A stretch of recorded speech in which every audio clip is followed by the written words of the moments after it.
Hey there, Matt Phillips here from Runchatlive.com, and in this video I'm going to give you a little look at the use of Onform for video gait analysis. Let me just share my screen here. So back in 2010 or so, when I started gait analysis, particularly with runners outdoors, there was a few options of things you could use. 𝐾𝐽𝐻 was one of my favorites, particularly using it on my phone to capture runners running outside, and then I could use the angles and lines and different features on it to have a look at their running and show them what was going on. And there was also Hudl, there was also Dartfish, which colleagues were using of mine. There wasn't any 3D around. There was some 2D like Contemplast, which I went on to use. But there was definitely more of a selection for people who didn't want to get into 2D yet. And unfortunately, these days, for one reason or another, there's not. 𝐾𝐽𝐻𝐸 is no longer around. The other two are not being developed as far as I know, or they're not as easily accessible. And looking into it, the one I found, which I present on my gait course, and I'm not associated in any way to them, is Onform. I have chatted extensively with 𝐸𝐴, who's the co-creator of Onform. And in all honesty, as an entry-level gait analysis, which doesn't mean it's poor. I mean, there's some things we talk about on the gait course, I'm not going to lie. But if you're not ready to invest yet in either a 2D or a 3D, and you're primarily looking at runners outdoors, then as long as you're informed and you're aware of the other factors with performance and injury, then it's a good bit of kit to download. And in fact, it's the only one really that at this moment, at this time, is 2024 March. Then yeah, that's the best I can see out there. So what I'm going to do now is go through a little bit of Onform and show you what some of the possibilities are in using it. I just want to point out before we do that it's been developed for coaches to be used with an iPad or an iPhone.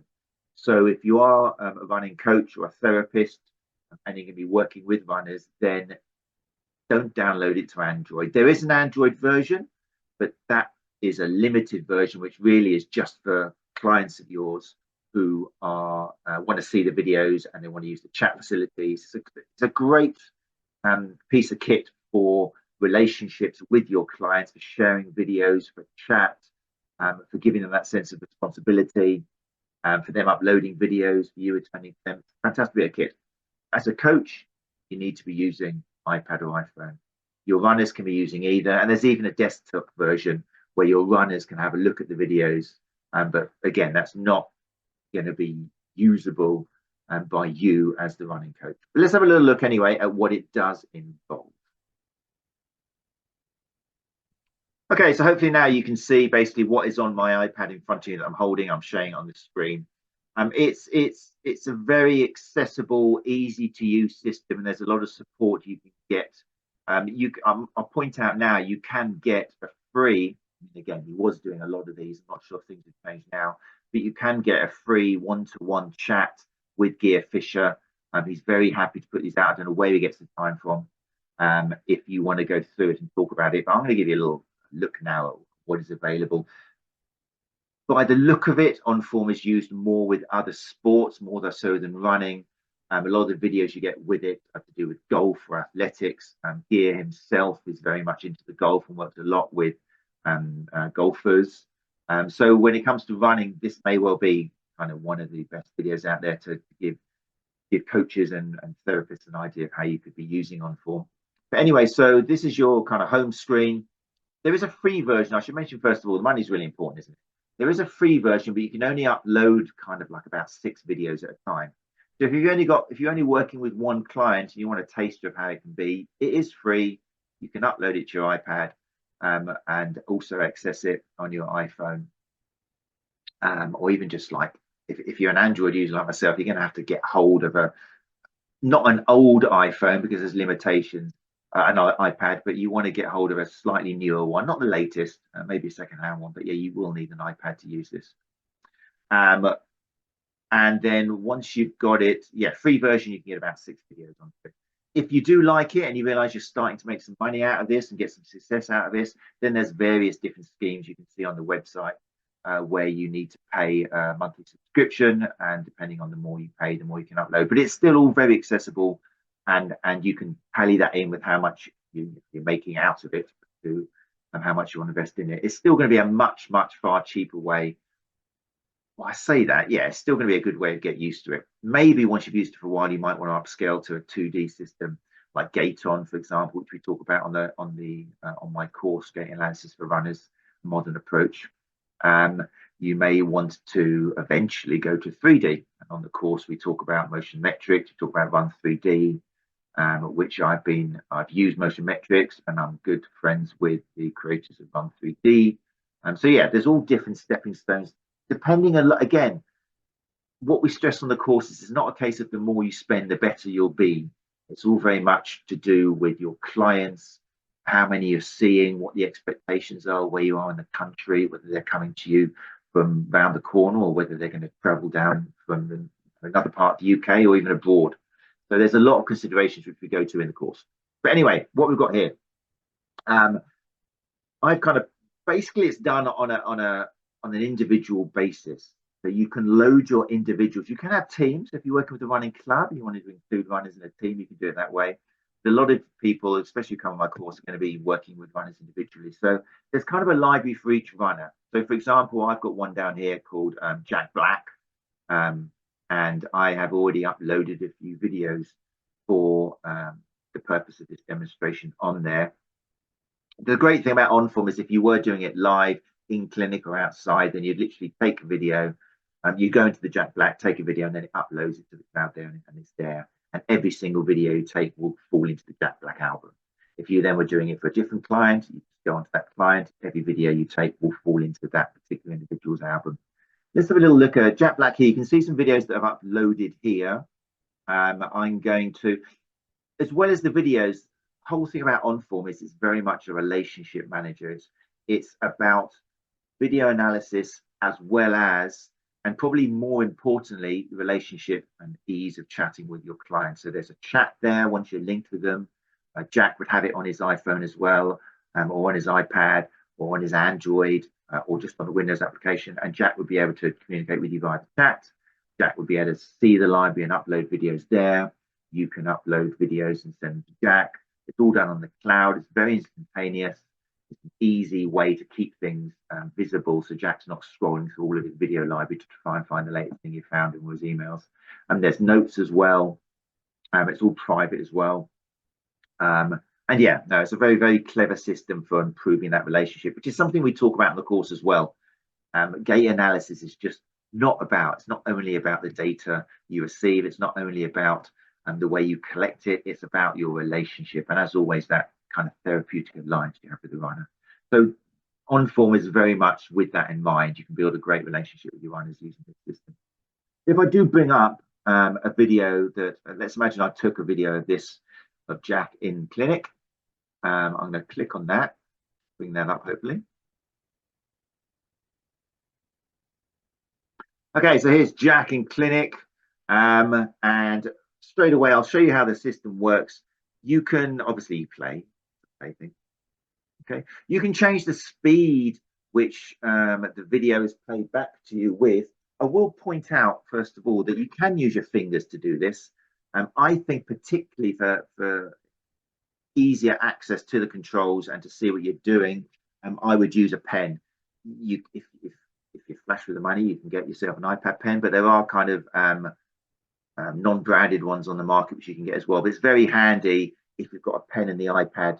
It just makes it much easier. Again, on the course, we talk about things like this because you want to look professional and you want to make it easier for you to impress your clients and stuff. So on the video here, we can see that, get my pen on. There we go.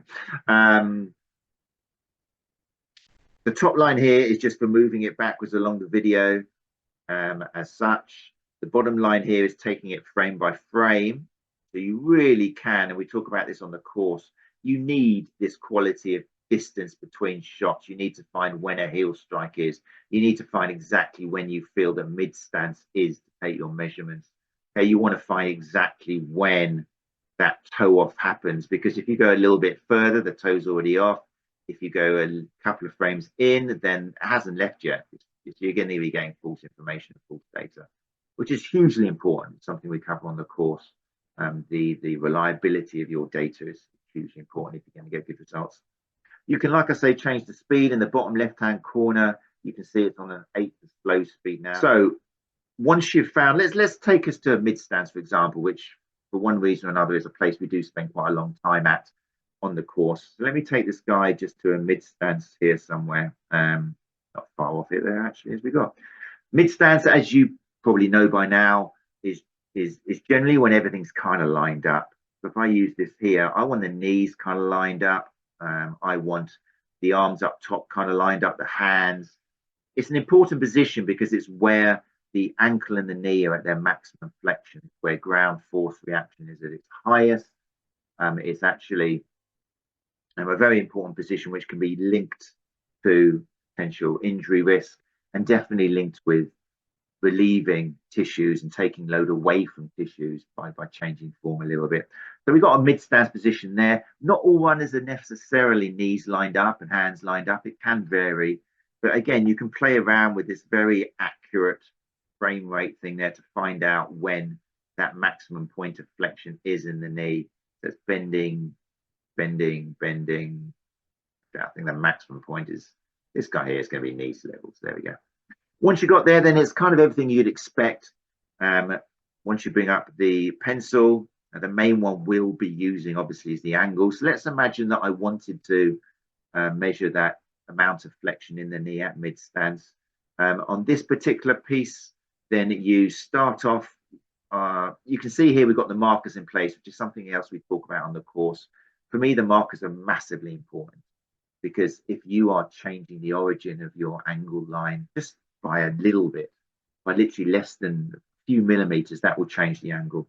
So if you're always putting the markers on in the same position on every single runner and the runner every time they come in, then you've got that reliability, that intra and inter reliability, which is so important if you're trying to change angles by a few degrees to change the load in the runner. It's got to be reliable. So here, for example, I'm going to go from that. That's not even there yet, but I'll change that. Let's make sure that the top of my, there we go, is on that marker, on the greater trochanter. I'm hitting that lateral epicondyle of the knee, and then I'm going to take that down to the lateral malleolus. And I'm being really picky about hitting those lines. Sorry, go back there. I'm being very picky about making sure I do hit those markers. Okay, it's so important. If I'm over here, look how the angle changes. Okay, you've got to get it dead on, otherwise you are not going to get reliable. And this is, again, when we look at 2D systems like gait-on, which is actually in the clinic what is being used on this video, they automatically line you up on the markers. They pick up the markers. It's just highlighting it for you. So it's a great system here. Just to make sure you do connect them properly. We can see here we got 139 degrees. On the course, we look at the significance of that. There are studies which show that, depends what you look at, but less than 45 degrees has been associated with higher risk of particular injuries with load on the patellofemoral, on the patella and the structures around it. So here we're looking at 180 minus 139 is 41 degrees. So it's pretty much bang on where we'd expect the majority of runners to be at mid stance. If it was less, if they were suffering from a particular pain, then, and it was less than 45, then potentially there are things you could do with gait retraining to change that angle.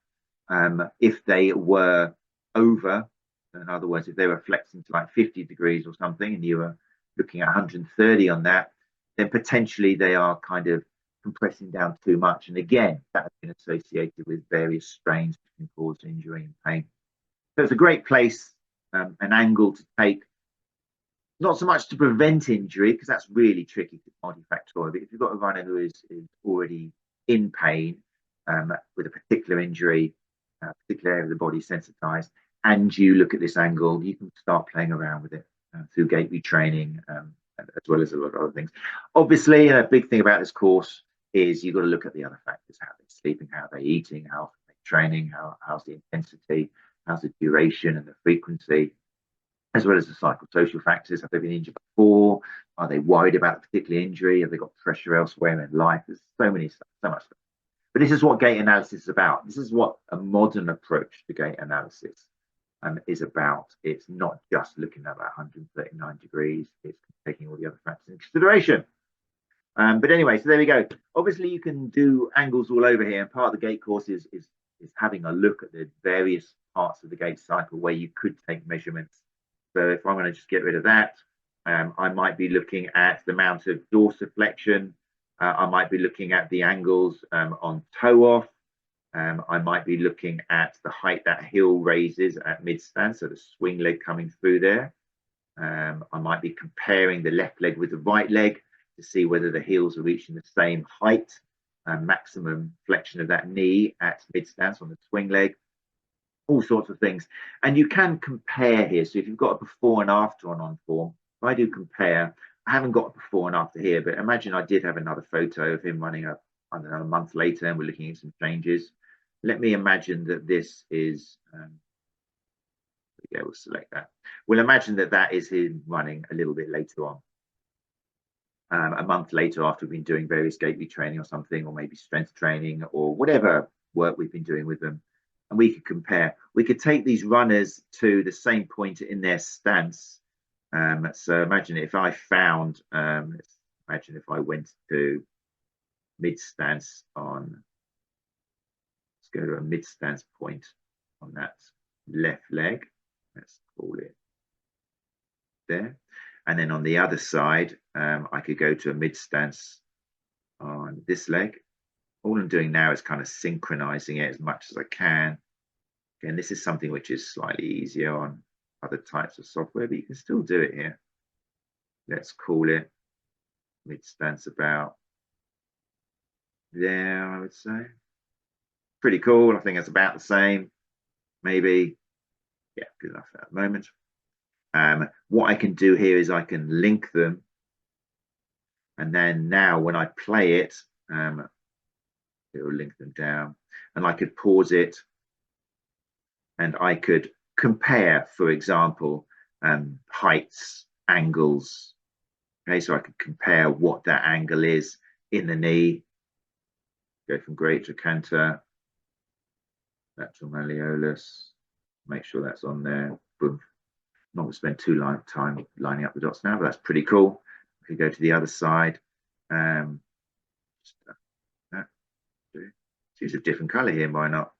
We'll go from there. Again, we're going to use those markers. Very important, otherwise you'll get a false, unreliable data. And we can see here, if this was the case, oh, look, it's not. So that goes there, is it? What's that mark? What? Very fastidious for these points. We could see here, let's imagine it was, yeah, we've got 83 degrees of flexion in that knee. It's not quite up towards 90. Or rather, it's 83 from the top. Here we've got 89, so we've got a less flexed knee. That heel is lower on the right than it is on the left. So if this was something we were working towards, or something which made sense in normally offloading tissues to help them with recovery, as we talk about on the course, if you can keep a runner running and all of that context there, they're more likely to recover rather than if you get them to stop running and then expect them to start running again. It works along the line of the brain needs easing off. The nervous system needs to be able to recuperate, and just stopping and then doing nothing for 2 weeks and starting again is unlikely to be met with, yeah, sure, let's do it. I'm not worried at all. It's just how the best kind of idea we've got of how the nervous system works at the moment. So yeah.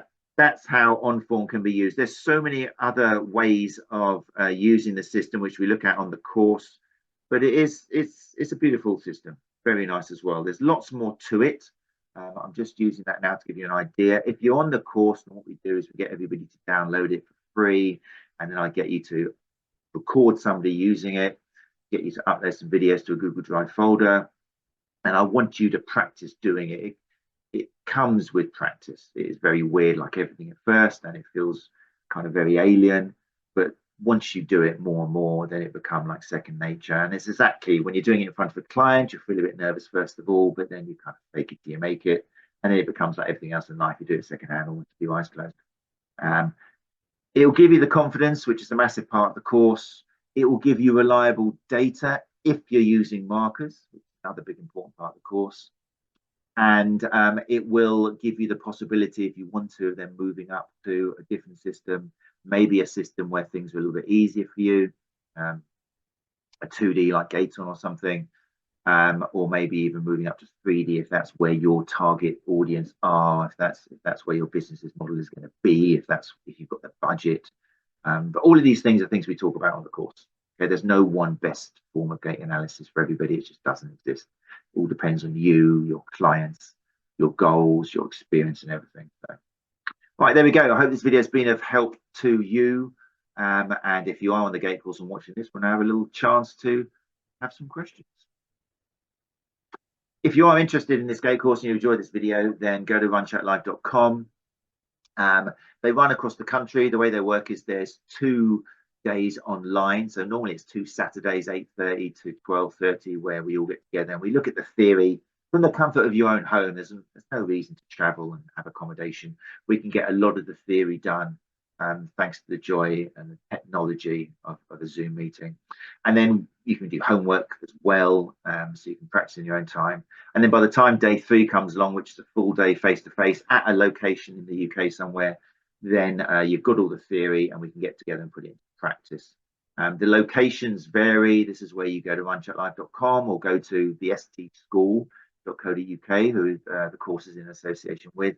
And you'll see that, for example, we're in Exeter very soon at the time of speaking, but we're also going up to Manchester, and we're also traveling to 𝐃𝐞𝐦𝐨 near Birmingham, and we've got other ideas, maybe Cornwall, maybe up in Glasgow. Yeah, lots of options there. And if indeed you're interested in hosting a course, you've got access to treadmill, room for maybe up to 12 people, and then you can let me know, Matt@runchatlive.com. Right, there we go. Hope you've enjoyed the video. And if you do have any questions, then feel free to contact me.